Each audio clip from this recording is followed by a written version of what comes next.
Protect your DNA. BioPQQ can promote formation of new mitochondria. Infowarsstore.com.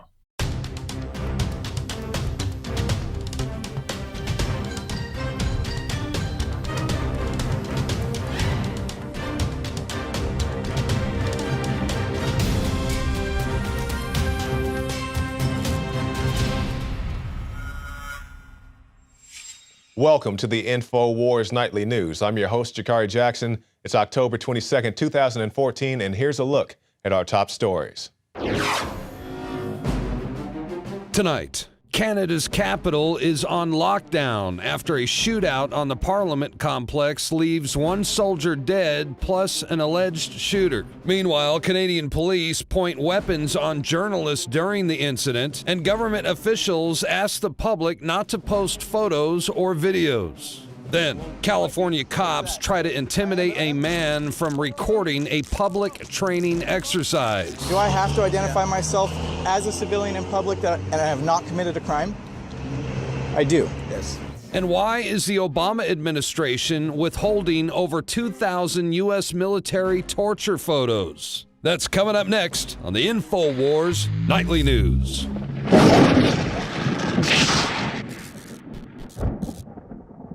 There was a shooting today at the Parliament Centre in Ottawa, Canada. A shooter has been identified as Michael Zahav-Bibeau, and I stress a shooter because there are also reports out that there may be an additional shooter somewhere in the complex or the area. We have not been able to confirm that one way or the other, but if you look at the article, Zahav-Bibeau, slain Ottawa shooter, had a criminal record in Quebec, BC.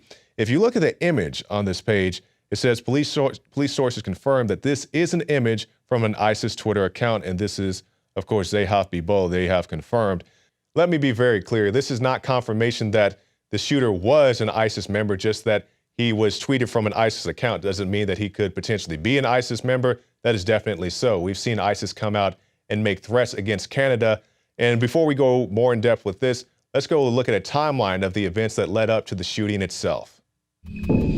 The shooting that took place in Ottawa this morning is actually the second attack in Canada this week. On Tuesday, 2 Canadian soldiers were deliberately run over. One of them was killed in Quebec. This was by a man with jihadist sympathies.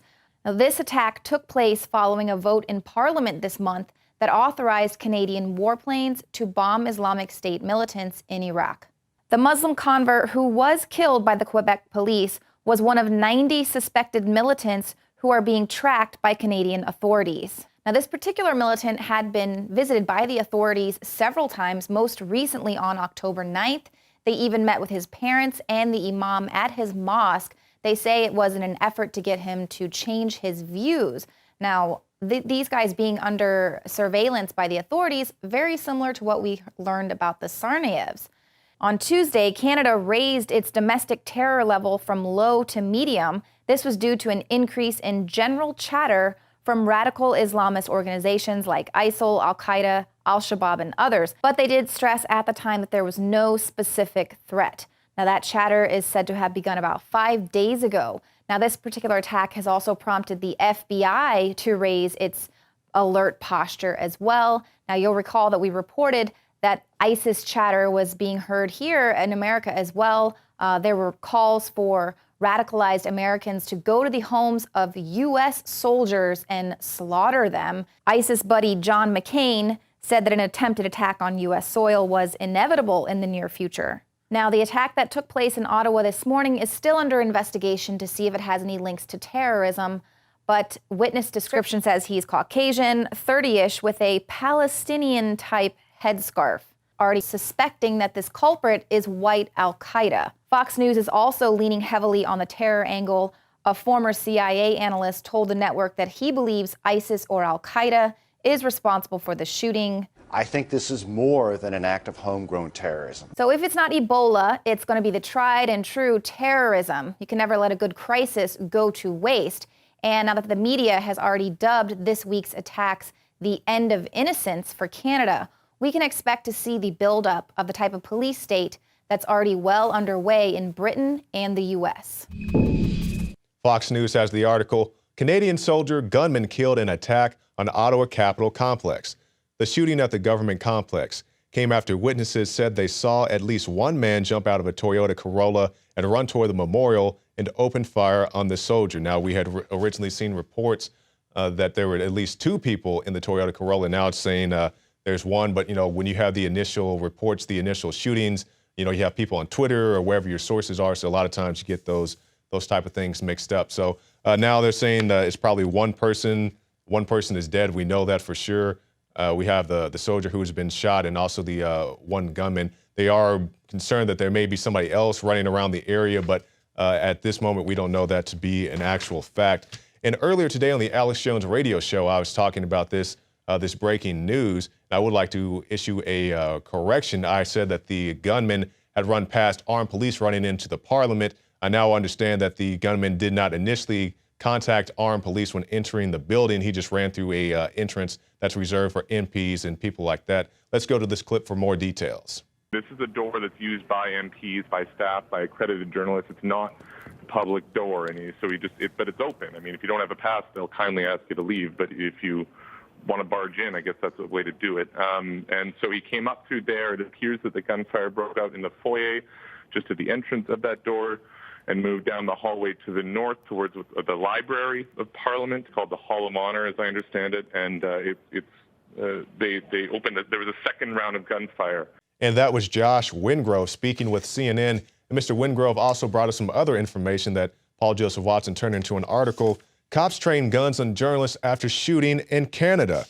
And if you scroll down and you look at the tweet by Mr. Wingrove, he said, Ottawa police tactical officers are here and very kindly pointing their guns at every reporter, ordering hands in the air and us to the ground. And Mr. Wingrove's the one who said he saw one motionless body outside the Library of Parliament. So, yeah, we've seen this before. They come in and they aim guns at the journalists, just like they did after the Boston bombing, just like they did in Ferguson, Missouri. They come out there and just pretty much scare everybody, and they want to talk about terrorists. And I understand you have an active shooter situation and you don't know exactly what's going on, but menacing people with guns, I don't think is helping the situation at all.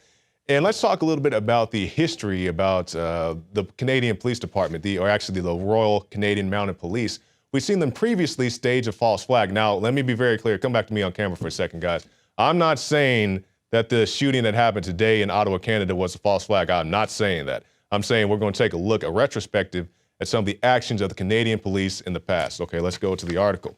Now, following the SSP protests in Canada in 2007, Quebec provincial authorities were forced to admit that 3 rock-wielding, black mask-wearing anarchists were in fact police infiltrators used to gather information on the protesters.